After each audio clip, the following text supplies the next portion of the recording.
Oreshnik is a re-engineered intermediate-range ballistic system built for speed, survivability, and effect distribution, a weapon that blends the RS-26 Roubaix developmental lineage with deliberate design choices for multiple re-entry bodies and submunition delivery. Its first recorded combat employment on 21 November 2024 was simultaneously a test, a demonstration of capability, and a strategic message. A road-mobile launch that reached hypersonic terminal velocities and delivered multiple warheads against a single target complex. Technically, Oreshnik sits in a distinct niche. Range and boost profile place it between theater ballistic missiles and true ICBMs. Sufficient reach to complicate regional air and missile defenses while retaining the mobility and concealment advantages of a road-based launcher. Open assessments link its architecture to RS-26 design work. Shortened or modified boosters, compact post-boost vehicles, and MIRV-style dispersal mechanisms, which together enable multiple independently separable re-entry bodies or clustered submunitions to arrive within seconds of each other at hypersonic speeds. That terminal velocity is the defining feature. Kinetic energy at Mach 10 plus significantly magnifies destructive potential and complicates existing interceptor timelines. Operationally, the system is a dual-use escalation force. Its payload options, reported conventional high-explosive fragmentation clusters or strategic nuclear devices, give planners a toolkit for both area denial and strategic coercion. That duality shapes doctrine. Employment can be calibrated to inflict material damage against hardened or dispersed infrastructure, to saturate point defenses with multiple high-velocity threats, or to serve as a political deterrent by demonstrating a credible MIRV-capable theater asset. Analysts caution, however, that while Oreshnik's concepts are technically plausible and demonstrated in a single combat instance, production numbers and long-term accuracy for conventional precision effects remain open intelligence questions. When Oreshnik left its road-mobile launcher in November 2024, the world saw a flash and felt an idea change. This was not a single engine test. It was a doctrine in motion. The launcher observed in open imagery and reporting is the same logic the Russians have used for RS-26 lineage systems. Heavy, road-mobile TLs that disperse, hide in convoy webs, and fire from prepared corridors. That mobility makes the weapon operationally slippery. A single TL can move hundreds of kilometers in a day, relocate under camouflage nets, and present a moving target set that complicates preemptive strike calculus. The upshot is simple. Find, fix, and destroy become far harder when the thing that fires at you can be a truck on any road. Command and unit assignment reads like a deliberate mashup of strategic and theater tools. Strategic Rocket Forces doctrine and imagery link Oreshnik to mobile brigades trained in autonomous movement, CEP-driven strikes, and rapid redeployment. Those brigades are skilled at emissions discipline and launch on remote command procedures, which reduces the window for hostile targeting. At the same time, the missile fills a gap between Iskander short-range tactical rockets and siloed strategic systems such as Topol and Yars. By sitting in that middle lane, Oreshnik can be task-organized for 3 missions: coercive theater strikes from deep rear area positions, saturation attacks designed to break layered defenses, and signaling strikes that recalibrate an adversary's political calculation. The launcher is just one piece. Inside the post-boost bus lives the operational trick: multiple separable re-entry bodies. Reported public estimates describe up to 6 re-entry bodies or a cluster-style submunition layout, each arriving at terminal speeds the Russians claim exceed Mach 10. Those numbers are not rhetorical. At Mach 10, a re-entry body closes at roughly 3,430 meters per second.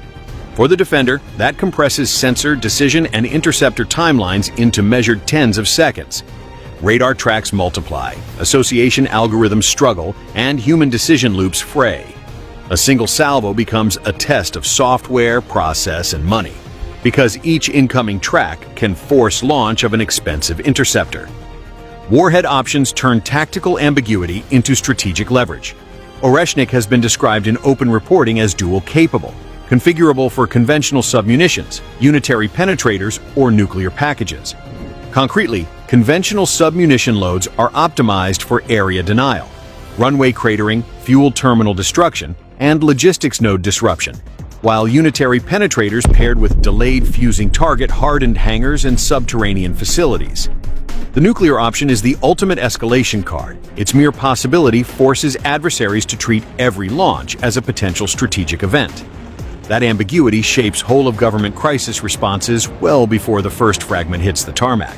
Production scale and cost drive doctrine.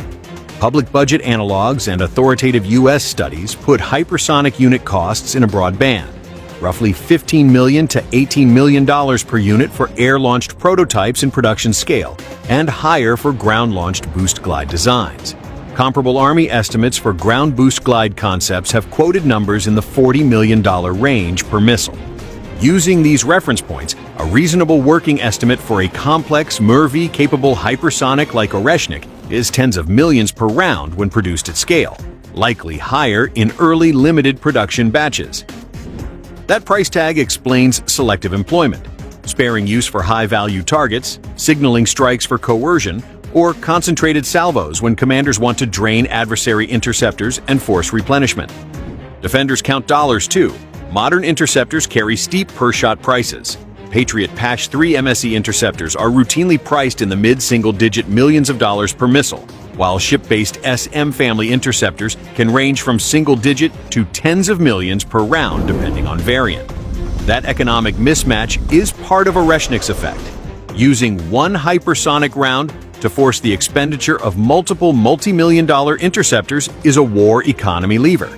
The result is a cascading logistics problem. Reloads, transport, and forward stockpile distribution suddenly become decisive campaign variables. How Oreshnik changes the map is both tactical and cognitive. Tactically, air bases, repair yards, fuel hubs, and logistics railheads that once had hours of warning must now be defended for minutes or even seconds. Carrier strike group commanders must calculate pre-departure risk corridors based on assumed depth of launcher penetration inland. Cognitively, political leaders face a new crisis calculus. The presence of a dual-capable mobile MIRV-style hypersonic weapon creates an instant ambiguity that regional and global leaders must resolve under time pressure. That ambiguity is, in itself, coercive. Comparisons sharpen the picture. The United States pursues platform-diverse hypersonics, air-launched ARRW-type concepts, and ground-launched LRHW-type programs, with a procurement focus on production scale and integration across services. China fields DF-17 family assets optimized for regional anti-access roles and mass deployment. Estimated DF-17 ranges commonly cluster around 1,600 to 2,500 kilometers. Russia's comparative edge with Oreshnik is operational mobility and the political punch of early combat use. In short, the U.S. brings industrial depth, China brings scaling and doctrinal mass, and Russia brings a low-volume but high-impact capability that rewrites response timelines. What makes Oreshnik unique is not just speed. It is the way that speed reshapes choices on the map, in the command post, and in the pockets of those who must pay to stop it. Witness accounts and technical reads place the missile's terminal velocity between Mach 10 and Mach 11, roughly 12,300 kilometers per hour to 13,600 kilometers per hour, meaning an object covers about 3.4 to 3.8 kilometers every second. Those are not abstract figures. They compress defensive timelines from minutes into tens of seconds and force planners to think in seconds rather than hours. The November 21, 2024 employment demonstrated that compression in the rawest form. Launch, lofted trajectory, and multiple re-entry bodies arriving within a single, frantic engagement window. Imagine a mobile launcher concealed 400 kilometers inland. At 12,300 kilometers per hour, a re-entry body would cover that distance in about 1,170 seconds, roughly 19.5 minutes, on a lofted trajectory. In practice, trajectory shaping and loft increase speed on terminal approach, so the final minutes are the critical ones. Attack planners choose submunition cluster loads with programmed airburst at 200 to 400 meters above ground to crater runways across a 300 to 600 meter band and to spray incendiary and fragmentation elements into fuel storage and maintenance areas. The immediate effect is tactical paralysis. sortie generation drops to zero. Ground crews focus on runway repair and firefighting, and a base that once generated sorties for days is out of the fight for hours to days. The strategic effect is larger. A handful of such strikes across multiple airfields forces Allied air crews to reposition, changing operational geography without naval or ground battles. Oreshnik's designers understand that logistics nodes are force multipliers: fuel terminals, rail hubs, and major depots. A mixed load of fragmentation submunitions and incendiary bomblets aims not only to destroy stockpiles, but to ignite secondary fires that overwhelms containment and lengthen repair times. Thermal damage modeling for hypersonic impacts shows that kinetic entry energy alone can ignite volatile stores. Combine that with designed incendiaries and the downstream disruption multiplies. Operationally, interdiction of a single rail marshalling yard or depot can create weeks-long supply shortfalls at the front, turning local tactical advantages into operational paralysis. When planners want surgical effect, they use a unitary penetrator with delayed fuse, timed to exploit the re-entry body's kinetic momentum. Hitting a hardened aircraft shelter or underground repair bay requires a warhead able to survive plasma heating, pierce roofs or concrete, and detonate after penetration. That is technically demanding and less likely than area denial employment. But when successful, it removes high-value assets, command nodes, electronic warfare suites, or elite aircraft from action with a single dramatic strike. The political price for such use is high. The mere ambiguity of Oreshnik's loadout forces decision-makers to assume the worst until proven otherwise. Cost and production realities determine frequency. Public cost comparisons for hypersonic programs place unit production costs in a wide band. Air-launched prototypes in U.S. programs have been estimated around $18 million per unit at scale, while ground-launched boost glide and MIR-V-capable systems run materially higher in early batches. Independent reporting and defense analysts place plausible Oreshnik per-round cost in the tens of millions of dollars range in production. Early limited production units and program setup push that estimate higher, perhaps into the low hundreds of millions of dollars per delivered complex when accounting for launcher, support vehicles, and training. Those prices mean Oreshnik is a selective weapon, not expendable for routine attacks, but potent as a coercive, high-value choice. There is no single magic bullet. First, extend detection with fused sensors, space-based infrared for boost detection, over-the-horizon and long-range ground radars for earlier track handoff, and layered electro-optical assets to help discriminate re-entry shapes. Second, automation and machine-assisted track fusion are non-negotiable. Humans cannot reliably associate dozens of hypersonic and debris tracks inside tens of seconds without algorithmic aid. Third, change the intercept calculus. Cheaper, high-volume counters where possible and reserved high-end interceptors for validated high-probability tracks. Fourth, hardening and dispersal remain essential. Redundant runways, camouflaged and mobile fuel bladders, and distributed maintenance nodes reduce a single successful strike's campaign effect.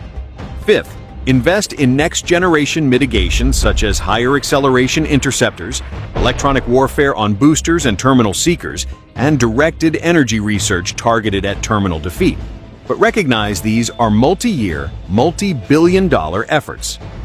Comparative framing sharpens the lesson. China's doctrine pairs maneuvering hypersonic glide vehicles with massed deployment strategies to shape regional denial. Ranges cited for DF-17 class hybrids commonly sit in the 1,600 kilometers to 2,500 kilometers band, optimized against naval and forward theater targets. The United States focuses on platform diversity and production scale across air, sea, and land to dilute risk and increase salvo potential. Russia's Oreshnik buys mobility, tempo, and political leverage, fewer rounds with outsized psychological and operational effect. In a confrontation that values timing and ambiguity, even a small inventory can reshape strategy if used sparingly and visibly. Imagine a single launcher 400 kilometers away that, in under 20 minutes at Mach 10, can crater runways, torch depots, and force multi-million-dollar defensive responses. Would your nation invest the billions to change that calculus, or accept the new normal? That question is the pulse of Oreshnik's strategic value. Not only what it destroys, but how it forces an entire alliance to spend, plan, and decide differently long before the next missile leaves its launcher. So here's the truth. Oreshnik is not just a missile.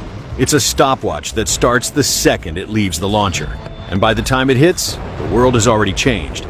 What do you think? Could Patriot